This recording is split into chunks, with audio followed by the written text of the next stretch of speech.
I pulled up to the curb, the engine idling as my kids Oliver and Emma chattered excitedly in the back seat about their first day back at school. Their happiness should have been contagious, but all I felt was a knot of unease twisting in my gut. I didn't need a crystal ball to know what was coming. I could already picture her, Victoria, my ex-wife, standing there like a queen surveying her subjects, with Marcus at her side, smug and ready to throw his weight around. It was their signature move, and I was the unwitting audience yet again. "Daddy, are you okay?" Emma's small voice pulled me out of my thoughts.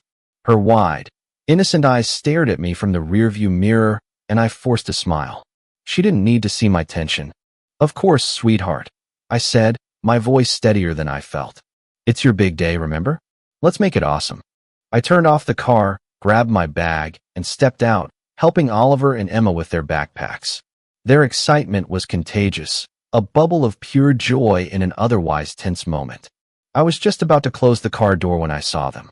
Victoria and Marcus, their smiles too wide, their postures too calculated. My stomach sank like a stone, but I kept my expression neutral. No way was I giving them the satisfaction of seeing me rattled. "Michael," Victoria greeted, her voice dripping with faux politeness. "What a surprise to see you here." I resisted the urge to roll my eyes. "It's school drop-off, Victoria. Where else would I be?" She smirked, a gesture I'd once found charming, but now only found infuriating. "Well, you know, some parents are late or distracted. I wasn't sure if you'd be on time." It wasn't a dig. It was a missile aimed at my character, one she'd been launching since our divorce. Marcus stood behind her, his arms crossed, his face wearing that self-satisfied smirk he always wore. It screamed, "I got your life now, and you're just a supporting character in mine." "Oliver." "Emma." Victoria squealed, her voice turning syrupy sweet as she crouched to their level. "Come here, my darlings. Did Daddy make sure you had everything for school?" Oliver gave her a polite nod, while Emma glanced at me before stepping forward hesitantly. My daughter was sharp for her age. She sensed things no one else did, and I could tell she didn't like the tone her mom was using. Marcus chuckled, an arrogant sound that grated my nerves. "You know, Victoria, it's so nice to see Michael still trying, even after all this time." "Still trying," I echoed, my jaw tightening. "What's that supposed to mean?" "Oh, nothing," Victoria said, standing back up and brushing invisible lint from her designer coat. "We're just so proud of how you've managed." Managed, like my life was a train wreck, they were graciously applauding for staying on the tracks. My fists clenched at my sides, but I forced myself to stay calm. They wanted a reaction, and I wasn't going to give it to them. "Oliver, Emma, let's go," I said, my tone firm but kind. I guided my kids away, but of course, they weren't finished. "Michael," Marcus called after me, his voice oozing mockery. "Don't take it so personally. We're all here for the kids, right? No need to make it awkward." I turned back, meeting his smug gaze with a steady one of my own. "Awkward? No, Marcus. Awkward would be me commenting on your parenting, but I won't stoop that low." His smirk faltered for a split second, and I almost smiled. Almost. As I walked my kids toward the school entrance, Oliver turned to me. "Why does Mom always act like that?" "She's just being herself," I replied, trying to keep it neutral. He didn't need the ugly truth. Not yet. But as I looked back one last time, I caught the faintest shift in Victoria and Marcus's expressions. Their smug smiles had faltered, replaced by something harder to read. For a second, I wondered if they'd seen through the calm facade I'd worked so hard to maintain. And then it hit me. Maybe they hadn't gotten under my skin as much as they thought. Maybe their cracks were beginning to show. As Oliver and Emma skipped ahead, I straightened my shoulders. This wasn't over, not by a long shot. The knot in my stomach from earlier was still there, but it was morphing into something else as I drove away from the school. Something sharper. Anger. Victoria and Marcus's smugness wasn't new. I'd lived through enough of their theatrics to know their game. But this time, it hit differently. Maybe it was the way they dismissed me in front of Oliver and Emma, planting seeds of doubt about me in my kids' minds. Maybe it was Marcus's condescending tone or Victoria's fake smiles that barely masked her digs. Either way, I wasn't going to let it slide. Not anymore. As I pulled into my driveway and killed the engine, I found myself gripping the steering wheel a little too tightly. My knuckles turned white, and for a moment, I let the frustration wash over me. Victoria had spent years spinning her narrative, painting me as the barely keeping it together ex-husband. Marcus, her loyal audience, played his part perfectly, chiming in just enough to keep the facade intact. But today, as their smirks faltered, I realized something. They were overplaying their hand. I wasn't the man they thought I was anymore. I stepped out of the car and walked into the house, the familiar creak of the front door grounding me. The silence was a stark contrast to the chaos at the school, and for a moment, I just stood there, letting it settle. Then, with a deep breath, I headed to my kitchen. If Victoria and Marcus wanted to play games, it was time for me to stop playing along. I fired up my laptop, the faint hum of the machine filling the room as I sat down at the counter. This wasn't a moment for blind anger. I needed to be strategic, calm, collected, and prepared. My fingers hovered over the keyboard for a moment before I started typing. I began going through every detail of my restaurant business, the numbers, the reviews, the upcoming events. I wasn't looking for problems. I was looking for solutions. Leverage. Anything to fortify my position. And there it was. The numbers didn't just look good, they looked exceptional. Better than even I had realized. In the past 6 months, I'd secured 2 major catering contracts that were now yielding steady returns. On top of that, an email from my food supplier confirmed an upcoming meeting with a potential investor, a renowned food critic who was interested in becoming a silent partner. A meeting that, if successful, would turn everything around. A grin crept onto my face.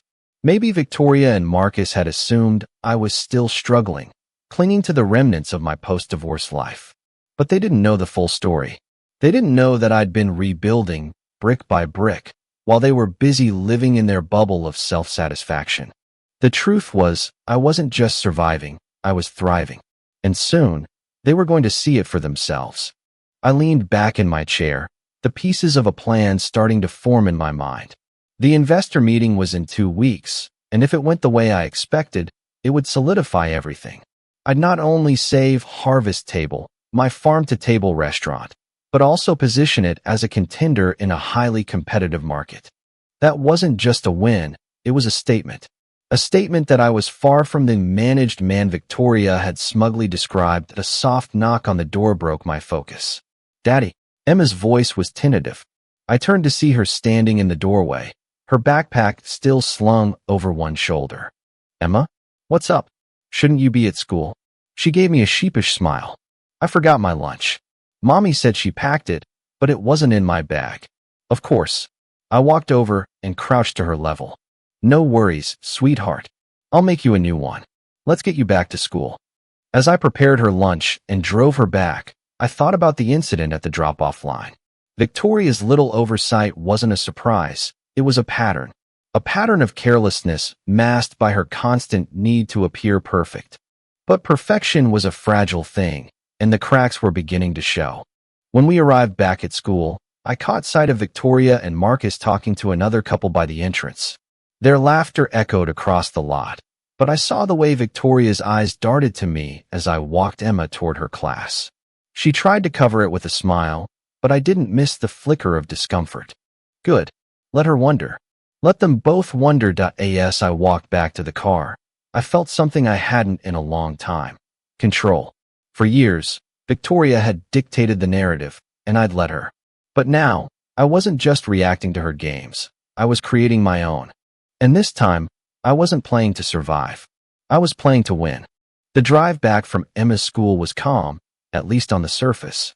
The radio hummed quietly in the background, a soothing melody that should have eased my nerves. But my mind was elsewhere, turning over Marcus's smug comment about buying out my restaurant. Buying me out? Was that their big play? The thought made me tighten my grip on the steering wheel. For years, I'd worked tirelessly to build Harvest Table from the ground up, sacrificing nights, weekends, and so much more. And now, my ex-wife and her glorified sidekick thought they could swoop in and take it all. It was laughable and infuriating, but mostly laughable. When I got home, I headed straight to my kitchen again. If they were serious, I needed to know the specifics. What was their angle? How deep did this go? I logged into my business accounts, scanning through the latest updates. But everything seemed normal at first glance. My contracts were solid, my cash flow was steady, and the investor meeting was set. But Marcus's comment lingered in my mind like a splinter. I leaned back, staring at the ceiling. Then it hit me. This wasn't just about the business. Victoria and Marcus had never hidden their disdain for me. This was personal, a calculated attempt to undermine me, to reduce me to the shadow of the man I'd become. And the worst part? They thought I wouldn't see it coming. Think again, I muttered, sitting forward and typing Marcus's name into a database I used to track restaurant registrations and investments. It wasn't long before something popped up, a series of LLCs connected to Marcus. Most were small, insignificant ventures, but one caught my eye, a newly registered company with a vague description about culinary consulting and acquisitions. My stomach twisted. Culinary consulting and acquisitions. It was clear as day what their plan was. Marcus had likely been sniffing around my industry, trying to find cracks, weaknesses, any point of entry to make a bid for my restaurant. The arrogance of it all, thinking they could outmaneuver me. They didn't even realize they were playing with fire. But what I found next wiped away any trace of humor I'd felt about their antics. An email buried in my spam folder caught my attention, flagged as urgent. It was from a mutual connection, a vendor I'd worked with for years. The message was short but packed a punch. Michael, I've been approached by someone claiming to represent your restaurant. They're asking for details about your upcoming menu changes. Thought you should know. My jaw tightened. Marcus. There was no doubt in my mind it was him. He'd been fishing for insider information, trying to get ahead of me by any means necessary. This wasn't just underhanded, it was borderline illegal. I immediately replied to the vendor, thanking them for the heads up and asking them to forward me any further correspondence. Then I picked up my phone and called my head chef, Alex. Hey, I need you to run a quick check, I said, keeping my voice calm despite the storm brewing inside me. Specifically, look for any unusual requests for recipe details or kitchen practices in the past 6 months.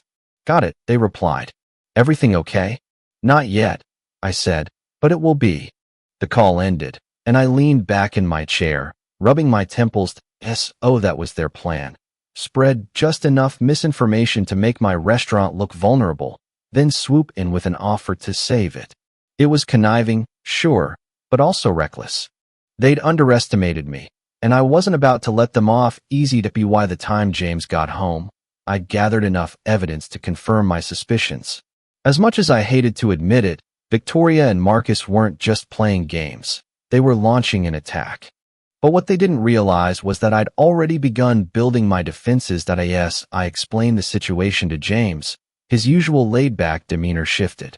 He listened intently, his brow furrowed. When I finished, he let out a low whistle. So they're trying to take over your restaurant. Not just the restaurant, I said, my voice hardening. They're trying to discredit me, to make me look weak, like I can't hold it together. James's jaw clenched. That's low, even for Victoria. Yeah, well, it's not going to work, I said. They think they've got me cornered, but they don't know what I've got planned. James nodded, his hand resting on my shoulder. Whatever you need, I'm here. That simple statement grounded me. For years, I'd fought these battles on my own. But now, I had someone in my corner. Someone who believed in me, not the version Victoria had crafted in her stories. The next morning, I made a few calls, starting with my lawyer. I need you to look into something, I said discreetly. There's a chance someone's been fishing for information on my restaurant. As the wheels began to turn, I felt a sense of clarity. Victoria and Marcus thought they were a step ahead, but they didn't realize they'd tipped their hand too early. Their arrogance had given me the edge I needed, and now it was my turn to act. By the time I got to the restaurant, my inbox had a message from Alex. The audit revealed another surprising detail. A sudden spike in inquiries from companies connected to Marcus's LLC. It was all the proof I needed. This wasn't just a battle anymore, it was war. And I intended to win. As I sat in my office, staring at the evidence laid out before me, It became clear that Victoria and Marcus weren't just dabbling in sabotage. They were fully committed. Marcus's LLC wasn't just a vanity project. It was a weapon aimed directly at me. I had proof of their attempts to pry into my business and disrupt my partnerships. But that wasn't enough. I needed to turn their tactics against them, to show them that I wasn't the man they thought I was anymore. I leaned back in my chair, tapping a pen against my desk as a plan began to take shape. Victoria and Marcus thought they could exploit my vulnerabilities, but they'd underestimated one crucial detail. I'd spent years rebuilding, not just my restaurant, but myself. They were still fighting the old me, the one who used to crumble under Victoria's manipulations. That man was long gone. The first step was securing my position. I couldn't risk Marcus making any more inroads with my business partners, so I started making calls. The conversations were brief but strategic. I reached out to key stakeholders, subtly reinforcing our relationships without tipping my hand. I didn't mention Marcus or Victoria. Not yet. For now, I simply reminded them of the value we'd built together and the opportunities still ahead. By the time I finished the last call, I felt more confident. My foundation was solid. But that was just the beginning. If Marcus wanted to play dirty, I'd show him how it was done. Legally, of course. I called my lawyer again, this time with a more pointed request. I want you to dig into Marcus's LLC, I said. Specifically, I need to know who's backing him and whether there's anything questionable about his dealings. My lawyer didn't miss a beat. Consider it done. Give me a day or two, and I'll have something for you. With that piece in motion, I turned my attention to the investor meeting scheduled for the following week. It wasn't just another meeting anymore. It was my ace in the hole. If I could lock down that deal, it would give me the leverage I needed to counter whatever Victoria and Marcus were planning. I spent the next few hours refining my pitch, anticipating every question and objection that might come up. By the time I was done, I felt ready for anything, or so I thought. That evening, as I was packing up to leave the restaurant, my phone buzzed with a new email. The sender name stopped me cold, one of my top food critics. My stomach tightened as I opened the message, expecting bad news. And sure enough, it was worse than I'd imagined. The critic was pulling out of a major review, citing concerns about the stability of my restaurant. The wording was vague, but the implication was clear. Marcus's meddling was already starting to take effect. That I sat there for a moment, the weight of the setback pressing down on me. But then something shifted. The old me might have panicked, spiraling into self-doubt and fear. Not this time. I wasn't going to let Marcus or Victoria see me falter. If anything, this only fueled my resolve. That I picked up the phone and called the critic directly. I just got your email, I said, keeping my tone calm and professional. I'd like to address any concerns you have about our partnership. The critic hesitated, clearly uncomfortable. Michael, it's not personal. We've just been hearing things, rumors about financial instability, potential buyouts. It's enough to make us reconsider. Rumors? I repeated, my jaw tightening. I understand, but I want to assure you those rumors are just that, rumors.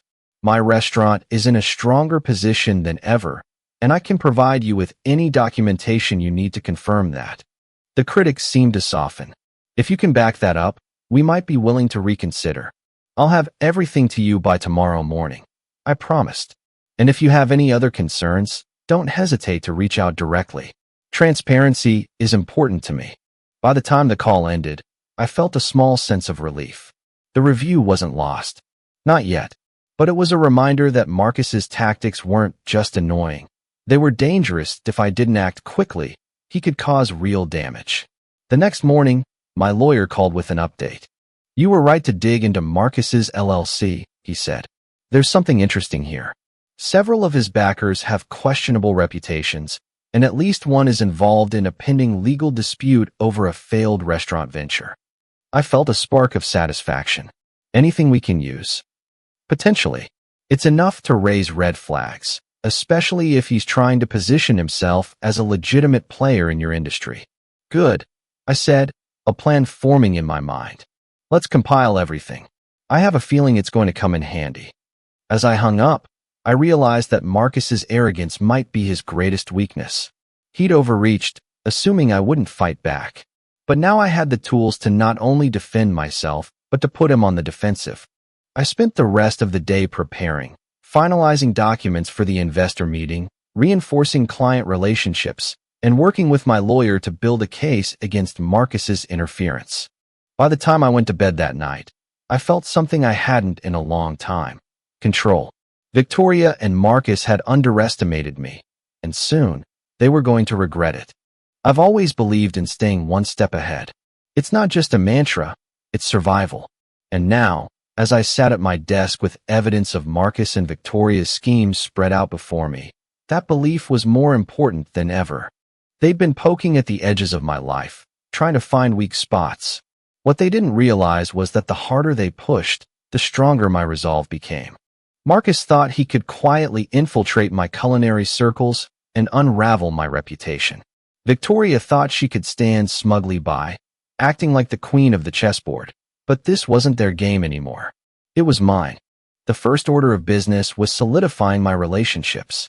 Marcus's antics had stirred up doubts among my regular customers and food critics, so I made it my mission to extinguish those flames before they turned into a wildfire. I reached out to each of them personally. These weren't quick phone calls or emails. I invited them to special tasting events at my restaurant, walking them through every new menu item, sharing my vision for seasonal changes, and answering every question with unflinching honesty. It was exhausting, but it worked. By the time I finished the last event, the feedback was unanimous. My loyal patrons were back on board. Marcus's whispers weren't enough to sway them once they'd tasted the truth. That was one fire extinguished, but I wasn't just playing defense. I was ready to strike back. That I began leveraging my network to quietly gather information about Marcus. He was new to the restaurant industry, and his bold moves had ruffled more feathers than he realized. People were talking, and the stories weren't flattering. One connection, a mutual vendor, told me about an unpaid invoice Marcus had conveniently forgotten to settle. Another mentioned an aggressive pitch Marcus had made to one of their clients, promising culinary experiences he couldn't possibly deliver with his limited skills. The picture was becoming clearer. Marcus wasn't just reckless. He was sloppy. I compiled every piece of intel into a growing file, but I wasn't ready to act on it yet.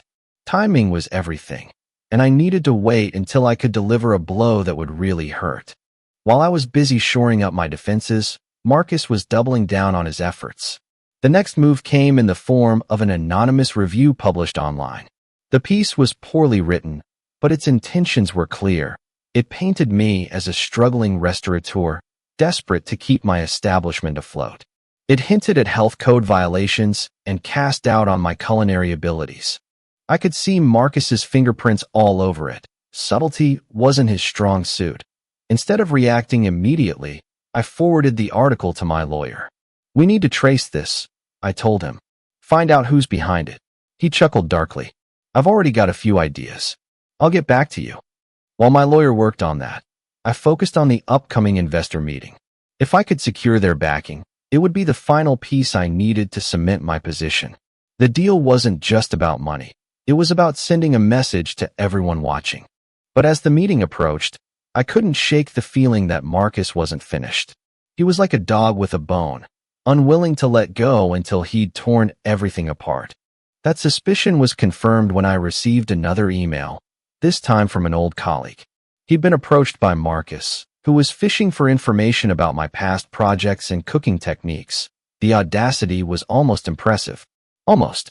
I responded with a simple message: "Thanks for the heads up. Let me know if he contacts you again." It wasn't much, but it was enough to plant a seed of doubt in Marcus's mind. He wouldn't know who was loyal to me and who wasn't. It was a subtle move, but one that I hoped would make him hesitate. By the end of the week, I felt more prepared than ever. My lawyer had traced the article back to a PR firm Marcus had hired, a firm with a questionable reputation of its own. That was the final nail in the coffin. Marcus thought he was building momentum, but in reality, he was stacking a house of cards. And when it fell, it wouldn't just collapse, it would implode. Before I called it a night, I sat down and wrote an email to my staff. I didn't go into specifics about Marcus or Victoria, but I reminded them of our mission, our strengths, and the values that had gotten us this far. This restaurant was built on resilience, I wrote. No matter what challenges we face, we will rise above them. Thank you for your hard work and dedication. I couldn't do this without you. When I hit send, I felt a flicker of pride. They might try to tear me down, but they'd never take away what I'd built the I locked up for the night. I couldn't help but smile. Victoria and Marcus thought they were playing chess, but they didn't realize I was playing a different game entirely. The pieces were in place. Now, all I had to do was wait for the perfect moment to strike. The investor meeting was set for noon, and I arrived an hour early. Not because I was nervous. I was prepared, but because I wanted to own the room before anyone else even stepped in. Control the setting, control the narrative. That's something Victoria never understood. She'd always tried to dominate with theatrics, thinking the loudest voice won. But me? I'd learned to play the long game. I set up my materials, reviewed my presentation, and rehearsed my responses to potential questions. By the time the investors started arriving, the room felt like mine. When they walked in, I greeted them with confidence. Handshakes, eye contact, the whole 9 yards. The stakes were high, and I needed them to feel that I wasn't just ready for this deal. I was thriving because of it. Michael, good to see you. One of them, Mr. Peterson, said as he settled into a chair. Heard some buzz about your restaurant recently. Good things. I smiled, knowing exactly what buzz he was referring to. Marcus's little smear campaign hadn't gone unnoticed, but it had also backfired. The investors weren't just interested, they were curious. People love a good redemption story, and Marcus had unknowingly painted me as the underdog. Well, Mr. Peterson, I replied, my tone measured. I think you'll find the reality even better than the rumors. The presentation went better than I could have hoped. I walked them through every facet of my restaurant, revenue growth, seasonal menu projections, and the key partnerships I'd secured with local farms and wineries. They asked tough questions, but I was ready. By the end, there wasn't a single ounce of doubt left in the room. Michael, another investor said, leaning forward, this is impressive. I've seen a lot of restaurant pitches, but this feels solid. I'm in. The others nodded in agreement, and just like that, the deal was sealed. As they left, I shook each of their hands, feeling a weight lift off my shoulders. This was more than just a win, it was validation. But I wasn't done yet. As I left the conference room, my phone buzzed. It was a text from my lawyer. Got the full details on Marcus's culinary background. Call me when you're ready. Perfect timing. I stepped outside into the crisp afternoon air and made the call. My lawyer didn't waste time. Marcus's culinary credentials are a disaster, he said. He's claiming to be a classically trained chef, but he barely completed a 6-week cooking course. He's also exaggerated his experience at several high-end restaurants where he was actually just a line cook for a few months each. His restaurant concept is almost identical to yours, down to the seasonal menu approach and farm partnerships, but he lacks the relationships and skills to execute it properly. He's taken on more debt than he can handle, and his backers are starting to pull out. He's also made some legal missteps with health inspections, nothing major yet, but enough to damage his credibility if it gets out. Exactly what I needed to hear, I said, already forming a plan. The next step was a PDA meeting at Oliver and Emma's school that evening. Normally, I would have skipped it, but this time, I had a reason to show up. Victoria and Marcus would be there, no doubt expecting me to slink into the background like always. They didn't know I had a bombshell waiting for them. When I arrived, the room was buzzing with small talk. Parents exchanged pleasantries, teachers shuffled papers, and the principal tried to herd everyone into their seats. I spotted Victoria and Marcus near the front, laughing with another couple. Their smugness was palpable, and for a moment, I let myself enjoy the anticipation of what was about to happen. I waited until the principal finished her announcements, then raised my hand to speak. I'd like to take a moment to share some exciting news, I said, standing up. All eyes turned to me, including Victoria's. Her smile faltered slightly, but she quickly recovered, glancing at Marcus. I recently closed a major investment deal for my restaurant. I continued, keeping my tone steady and confident. It's a partnership that not only secures our future, but positions us for significant growth in the coming months. We'll be expanding our dining space and launching a new seasonal menu. There was polite applause, but the real reaction was in Victoria and Marcus's faces. Victoria's smile froze, her eyes darting to Marcus for reassurance. Marcus, meanwhile, looked like he'd swallowed a lemon. But that's not all, I added, my gaze locked onto Marcus. I'd also like to address some rumors that have been circulating, claims about my restaurant's stability and my abilities as a chef. Let me be clear, those rumors are false. The food speaks for itself, and the support of my investors only reinforces that. I'm also looking forward to the upcoming feature in Culinary Quarterly, which will showcase our farm-to-table approach. The room was silent, and I could feel the tension radiating from Victoria and Marcus. They were cornered, and they knew it. After the meeting, as people filed out, Victoria approached me, her usual composure slipping. "Michael," she began, her voice forced. "That's great news about your restaurant." "Really?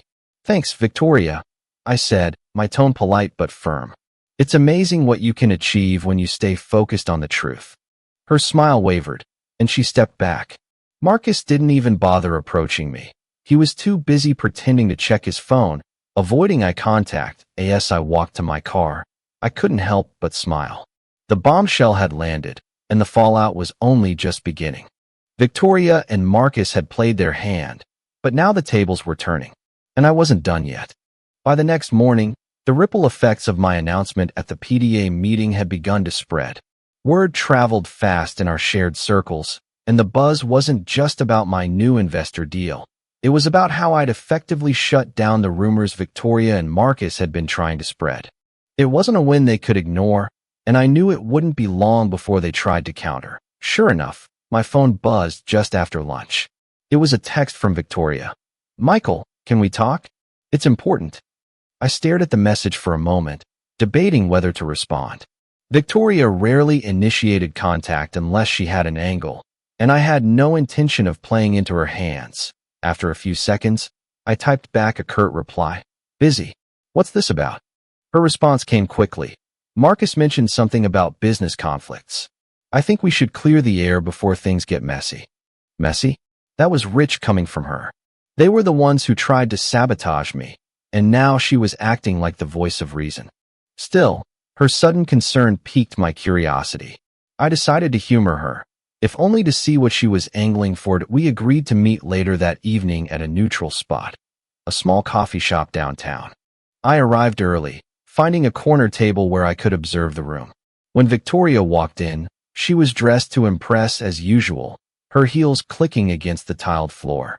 But there was something different about her demeanor, less confidence, more tension. "Michael," she said, sliding into the seat across from me. "Thanks for meeting me." I nodded, keeping my expression neutral.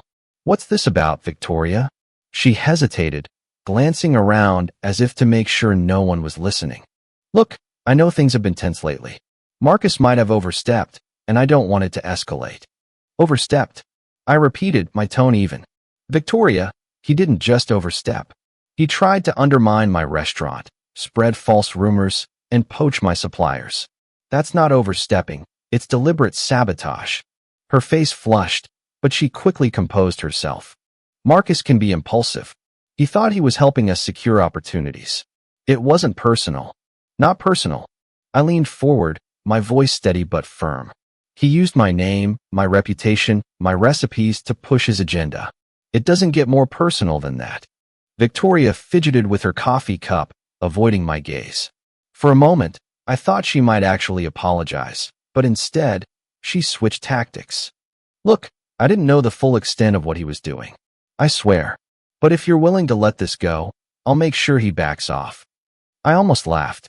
"Let it go? Victoria, I'm not the one who started this, but I can promise you this. I'm going to finish it."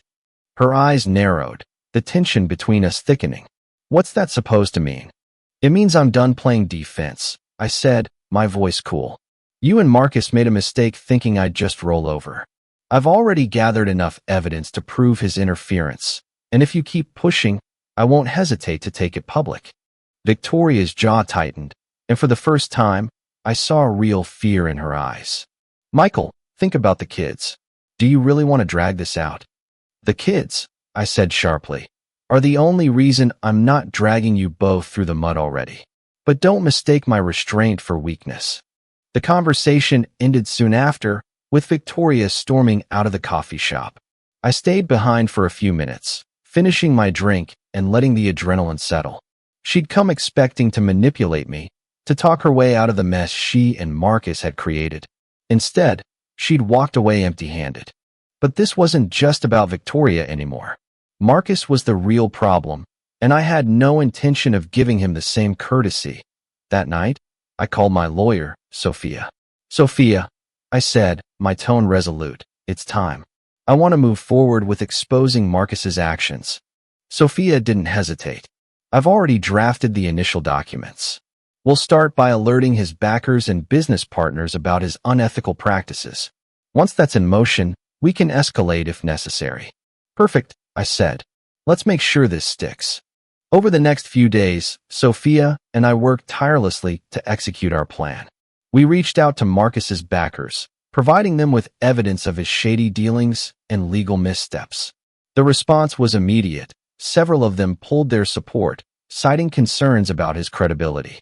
Meanwhile, I reached out to key figures in our shared culinary network, quietly sharing the truth about Marcus's attempts to sabotage me. It didn't take long for the word to spread. His reputation, once bolstered by Victoria's influence, was quickly unraveling. Then came the icing on the cake. At a food festival later that week, I ran into Marcus himself. He tried to act casual, greeting me with a forced smile, but the tension in his posture gave him away. Michael, he said, extending a hand. Good to see you. I didn't take it. Marcus, I replied, my voice steady. How's business? His smile faltered, but he quickly recovered. Busy as always. Good to hear, I said, though I imagine it's harder to stay busy without certain backers, isn't it? The color drained from his face, and for a moment, he just stood there, speechless. Then, without another word, he turned and walked away. As I watched him leave, a sense of satisfaction settled over me. The tables had turned, and for the first time in years, I felt like I was in control. Victoria and Marcus had underestimated me, and now they were paying the price. But this wasn't the end. Not yet. The silence was the first thing I noticed. The calls, the emails, the constant whispers that had been buzzing around my restaurant, they just stopped. At first, I thought it was the calm before another storm, but the truth was simpler. Marcus's world was starting to collapse. Word of his shady dealings had spread like wildfire. Sophia had executed the plan flawlessly, delivering the damning evidence to Marcus's backers, partners, and even his prospective investors. One by one, they started distancing themselves. At first, it was subtle, quiet withdrawals of support, a few canceled meetings. Then it turned public. A major backer issued a statement about reevaluating their relationship with Marcus's culinary ventures, which was business speak for we're out. I didn't gloat. Okay, maybe I did a little, quietly to myself. But outwardly, I kept things professional. This wasn't about rubbing it in Marcus's face. It was about showing everyone, including Victoria, that I wasn't the pushover they thought I was. By midweek, my phone rang, and I wasn't surprised to see Victoria's name on the screen. I debated letting it go to voicemail, but curiosity got the better of me. I answered, keeping my tone neutral. Victoria. There was a pause, just long enough for me to hear her unease. Michael, she began, her voice lacking its usual confidence. We need to talk about. Another pause. About Marcus. I almost laughed. Of course it was about Marcus. She wasn't calling to apologize or make amends. She was calling to clean up the mess she'd helped create. I'm listening, I said, leaning back in my chair. He's struggling, she admitted, the words clearly difficult for her to say. The rumors, the loss of support, it's all hitting him hard, and this concerns me how? I asked, keeping my voice steady. She sighed. Michael, I know you're angry. Angry, I interrupted, my tone sharp. Victoria, angry doesn't even begin to cover it. Your husband tried to destroy my career, my reputation. He put my restaurant, my livelihood, at risk. And now that it's backfiring, you expect me to care about how it's affecting him? Her silence spoke volumes. Finally, she said, I didn't know it would go this far. I couldn't help but scoff. You didn't know, Victoria? You stood by and let him attack me, and now you're surprised there are consequences. She tried again, softer this time. Michael, I know you don't owe me anything, but this is spiraling. Marcus is talking about. Well, he's talking about lawyers, retaliation. That caught my attention. Retaliation? I repeated, sitting up. Retaliation for what? I haven't done anything illegal. Victoria, can Marcus say the same? Her breath hitched, and I knew I'd struck a nerve. Michael, please, she said, her voice cracking. I just want this to stop. For a moment, I almost felt bad for her. Almost. But then I remembered the smug looks, the condescending comments, the months of sabotage. This wasn't my mess to clean up. Victoria, I said, my voice firm. This stopped being my problem the moment you and Marcus decided to make me your target. If he wants to involve lawyers, let him. I've got nothing to hide. Can he say the same? She didn't respond, and after a few seconds, I ended the call. Whatever fallout Victoria and Marcus were dealing with, they brought it on themselves. Later that day, Sophia called with another update. It's worse than we thought, she said, sounding almost impressed. Marcus's culinary ventures are hemorrhaging money. The backers who haven't pulled out completely are demanding audits, and it looks like there are some discrepancies. Discrepancies? I asked, raising an eyebrow. Nothing concrete yet, but enough to raise red flags. If those audits turn anything up, Marcus could be looking at serious legal trouble. I leaned back in my chair, letting the weight of her words sink in. Marcus wasn't just losing his reputation, he was on the verge of losing everything. Keep me posted, I said. I have a feeling this is far from over. Over the next few days, the fallout continued. Marcus's restaurant was effectively dead in the water, and Victoria's attempts to smooth things over only made matters worse. At one point, I heard through the grapevine that she tried to set up a meeting with one of Marcus's former backers, only to be turned away at the door. And then, just when I thought things couldn't get more chaotic, I received an unexpected email. It was from Marcus. The subject line was simple: let's talk. I stared at the screen for a long time, debating whether to open it. Eventually, curiosity won out. The message was short and to the point. Michael, I think we've both made mistakes. Let's sit down and work this out like adults. Name the time and place. Mistakes, that was rich. I debated ignoring it, but something told me this was an opportunity one couldn't pass up. Marcus had been cornered, and now he wanted to talk. Fine. I'd let him talk. But this time, I'd be the one calling the shots. When I agreed to meet Marcus, I made sure it was on my terms. A neutral location, no lawyers, no Victoria. Just the two of us, face to face. If he thought he could bluff his way out of this, he was about to learn just how much the tables had turned. We met at a quiet cafe downtown, one I'd picked specifically because it didn't suit Marcus's usual flair for drama. When I arrived, he was already there, sitting stiffly in a corner booth. He looked different. His usually confident posture slouched, his suit wrinkled in a way that screamed desperation. The man who once walked into every room as though he owned it now seemed like a shadow of himself. Michael, he said as I approached, standing to shake my hand. His grip was weak that I didn't bother pretending to smile. Marcus, I replied, sliding into the seat across from him. Let's get to it. He cleared his throat, obviously thrown by my directness. Look, I think we both know this situation has gotten out of hand. Mistakes were made on both sides, and I think it's time we de-escalate. I raised an eyebrow. De-escalate? You mean after you spent months trying to sabotage my restaurant? After you dragged my name through the mud and tried to turn my clients against me? Now you want to de-escalate. He flinched, but recovered quickly. Michael, come on, you've made your point. The investors have pulled out, my backers are gone, and my restaurant concept is dead in the water. I get it. You've won. There it was, the admission I'd been waiting for. This isn't about winning, Marcus, I said, my tone cold. This is about accountability. You didn't just come after me.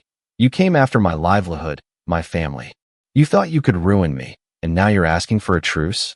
You're lucky I haven't taken this to court. His jaw tightened, and for a moment, The old Marcus resurfaced, the arrogant, conniving man who thought he could outsmart anyone. But it was fleeting. He knew he didn't have the upper hand anymore. "What do you want?" he asked, his voice strained.